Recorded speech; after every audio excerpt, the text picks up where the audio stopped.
astrophysics, and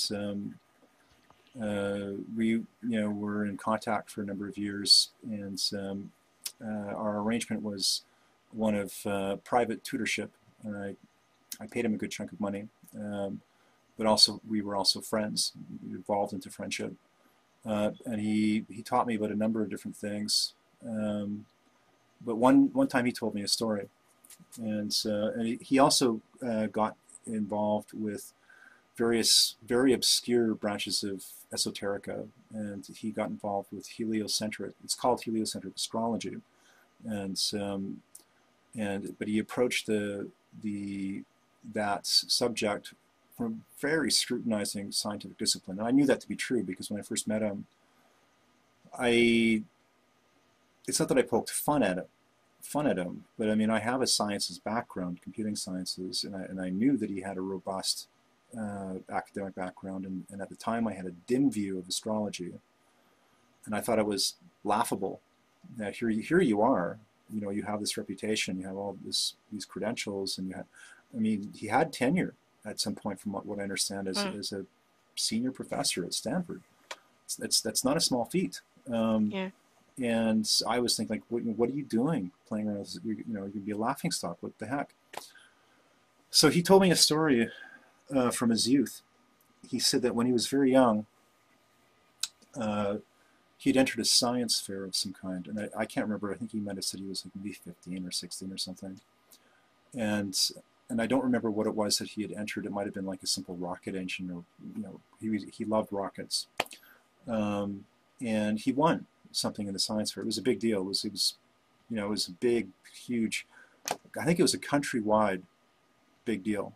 And so part of the prize that he won was that he was given the opportunity to travel around the country on a train and visit all of the major universities that he wanted to go to and interact with the staff and talk to them and ask them questions. It was like a grand field trip through the science halls of recognized academia, all paid for. And so what happened was he got on the train, and he was very excited. He was very looking forward to it because he loved the sciences. And I don't remember exactly, but probably after he'd gone to 2 or 3 different schools, he began to feel very discouraged and very dejected. And I remember listening to the story because we were talking about it on the phone one time, and I was curious as well, like, man, that's a great prize. You're going to all the great schools and you're talking to, those people that are the leaders in the sciences. Why would you not enjoy that? And he said, well, Don, I had this image in my mind of visiting these pioneers, these rugged, great men journeying into the unknown. People that could be like my heroes. People that would be like, the great scientists of the past. Because even in the Renaissance, during the Renaissance, and up to the 18th century, there was a large segment of the science of the scientists of the day. They were viewed as rock stars by the general public. I mean, that's how they came across. And the scientists of those times, kind of like a steampunk style genre, they hung out with, like, the equivalent of like the beat poets and the long-haired musicians, and they all hung out together. They'd smoke cannabis together, or they'd drink absinthe. They'd they'd space out and talk about the life and cosmos and inspire each other. So he's thinking, when he's going through these places, I'm going to meet these great men, of these rugged, individualistic explorers of the unknown. He says, it wasn't the case. He said, when I walked in there, time after time, everybody that I ran into, they were like quiet, feminized, pudgy, weak-minded, bureaucratic ant people. There wasn't any independent free thinking. There were people that were obsequious, that were weak-willed, that lacked vitality and seemed to lack willpower and character, and they weren't working on anything new or innovative. They were just there for a paycheck. Even the people that were teaching in the higher level sciences, usually, he said that it was the opposite and worst thing that he could have. He was so discouraged because there Wow. was no magic there. There was no potential there. There were people that were resigned in life, that were collecting paychecks to put in time to live dreary lives. And so he said that when he realized that that was going to be the experience for the rest of the trip, and it was a long, extended trip that he had many, many, many, many schools to go to, he said he got so depressed that when he was hundreds of miles from home and the train was going, on the tracks, he jumped off the train and hit the ground and broke his arm, and he ran home. Wow. Yeah, Wow. I mean, I giggled. I don't think it's funny. It was like an uncomfortable laughter. sure. That so where do you find the people that are on the cutting edge of technology today? I mean, or new exotic alternative technologies? I mean, I know they're out there, but where are they then? They're not in universities. They're not, are they, you know? It's funny. We have one of our members is a retired uh, Italian scientist, and Hmm. he worked a conventional science job. And he sent me some of the most heartwarming letters of encouragement that I've ever received from a fellow, you know, scientist or scientific researcher. And he says, there's not a lot of you out there. And he says, I totally sympathize and empathize. He says, I was never in a situation where, because of my life circumstance, I didn't feel free or able, to do what you're doing. It's like I had a position and I had certain kinds of things going on in my life that I felt that for whatever reason I had to take care of. And I had to keep my mouth shut and I had to do what I was told. And I got my paycheck. And when I retired, then I allowed myself, permitted myself to pursue things that were more of interest. And I saved all those letters. And he said, there are people like you out there. He says, there's not a lot, but and I think he wanted to encourage me to not get discouraged and to not want to throw in the towel. He said that keep your eyes open because there are other people like you out there, but where are they? I think that there are some. There are certainly some in um, the mainstream, but they usually are quiet and they don't usually make much of a they don't make much of a public. Pons and Fleischmann is a good example of what happens to those that actually publish what they discover. This is the whole cold fusion fiasco. Malov may have been killed because he supported them, and Eugene Malov was, probably one of the most intelligent, articulate, proponents that straddled properly both the mainstream and the alternative sciences, and he got wiped out. And he supported Pons and Fleischmann. Um, and I think that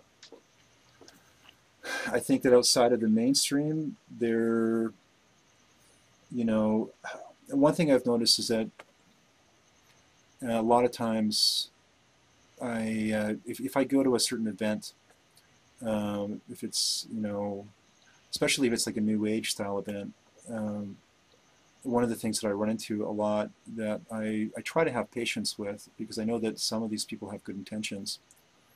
But one of the things that happens a lot is that you have affluent parents from some demographic that have not raised their children properly, and these children grow up into their late teens or early adulthood, and they don't really have much direction in life.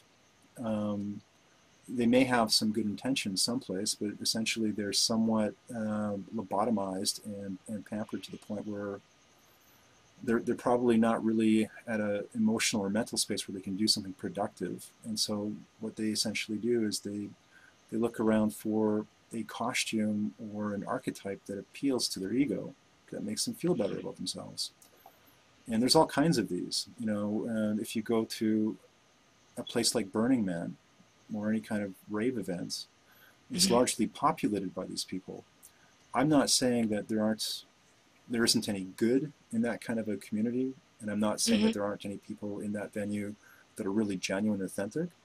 But what I'm Hmm. saying is that there's a demographic of people that will put the costume on as a mad scientist, and they'll learn a little bit of the lingo, and they'll read a little bit of books, and then they'll play dress up, and they'll walk around, and they'll act like they're in the alternative sciences because it's a fun thing to do.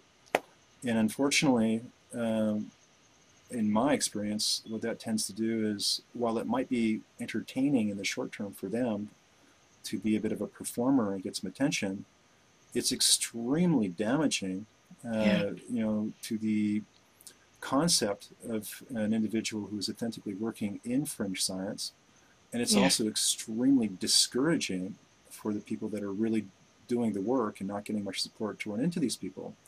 Yeah. So, Because they're discrediting your work because they're not. not Yeah. intentionally, Yeah, yeah, you yeah, know. no, of course not. But it's just it's like just callousness and thoughtlessness, mindlessness. You know what I Well, I mean? mean, they're With they're when maybe good intentions, but not misguided or. I'm sorry. Go on. well, no, I mean Yeah. everything you said is true. I mean, what they're doing is they're putting on a costume for a period of time because it's a distraction for them until they get bored with it and they try something else out. But a lot of times that crowd will go seeking out people like myself that are working in that area, and they want to associate with us because they think it makes them look good or it makes them look real. Or Yeah. I've been in situations where uh,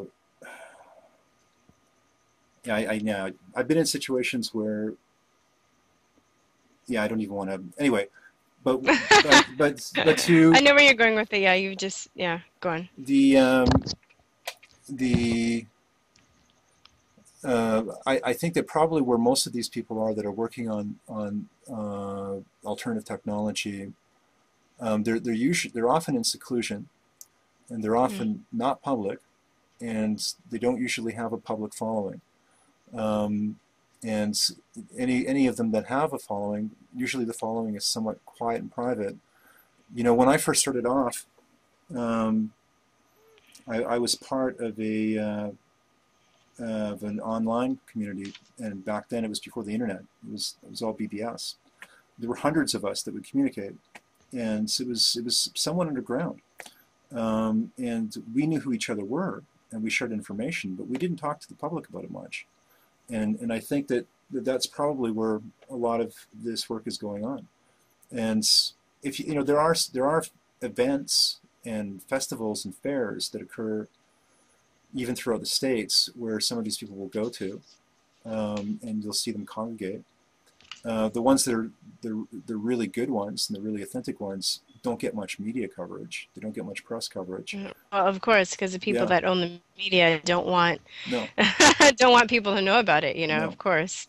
I would Yeah. I would say that most of the events and festivals that we see talking about on places like Facebook, Hmm. and there's a couple. I know that there's a few that are held even annually, and they have quite a lot of public exposure, and they have a lot of speakers, and supposedly they deal with alternative sciences, but most of it's horrible. It's basically it's a shit show.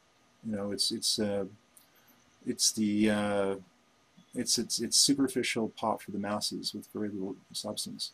So I don't know. Does that answer the question? Or is that Yeah, it does. It does. Yeah. So just one more thing. What do you think? Well, I guess we kind of went over it before, but maybe so I can rephrase this. I can say, how can humanity contribute to or is there any way that people outside of the outside of alternative science can contribute into to you guys in a way, and as far as like what am I trying to say? I lost my train of thought because like, I had the question it, written it, down. it sounds like it was a good question. I was it was almost there. It was like I guess because it seems like you're saying that there are very few people. Then on the other hand, you were talking about how human how